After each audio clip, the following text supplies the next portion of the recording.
there's this gap between what you say is the real world and what the solution tech stacks offer in the marketplace. And there's almost this idea where tech companies don't realize or they don't want to admit that that gap exists. And in doing so, it leaves obviously room for consultants and businesses that notice that gap and say, I have this sweet spot I can fit into to help people figure out their process and then where technology makes sense to put it in play.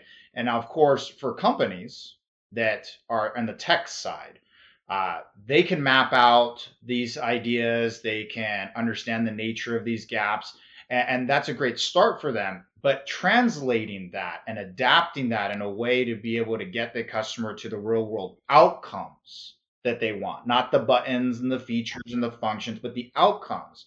The technology is just the conduit to that outcome. They don't care necessarily per se the brand or how it works. It's, does it do this for me? And then to take it a step further, maybe for you as a consultant, is not can it do this, but have you thought of being able to do this that you hadn't thought of and take it to the next step? Now, from your side, right, you can see what tech companies do and you can see what your customer wants. And then obviously their end customer, which is ultimately the end customer there. So what do you see as some of the top things that tech companies need to identify within themselves to realize these gaps and do something about it? Anything that comes to mind?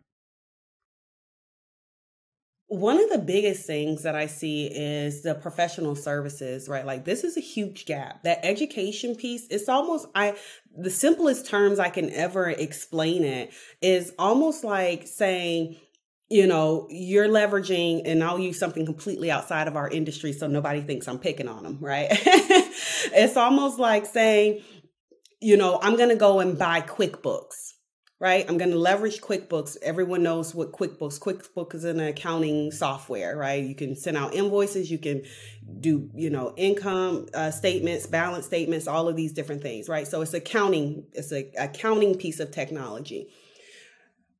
It's almost like buying QuickBooks and leveraging it in your organization without an accounting department. Like you would never do that.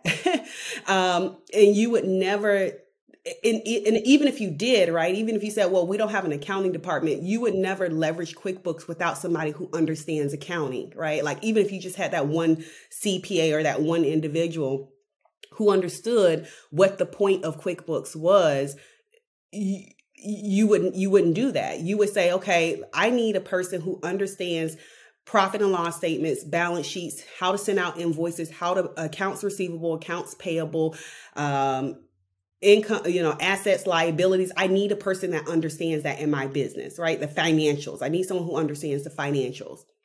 And then you would get them the software, the technology to be able to expedite or scale their job, right? The results that you're looking for that person. Well, many times I find in the contact center space that people do that, organizations do it completely backwards, right? They go and find the technology, and I'm a technology lover. I love technology, so I'm not anti-technology, okay? But I see that organizations do that completely backwards sometimes. They go in, because we have awesome salespeople, they sell them on these features and pieces, right? And they don't even have the people inside of the organization that understands the discipline at all. And so once they get past professional services implementation, they've implemented the tool, they've hit the go live button. If anything changes within that organization, they're dead in the water. They're stuck.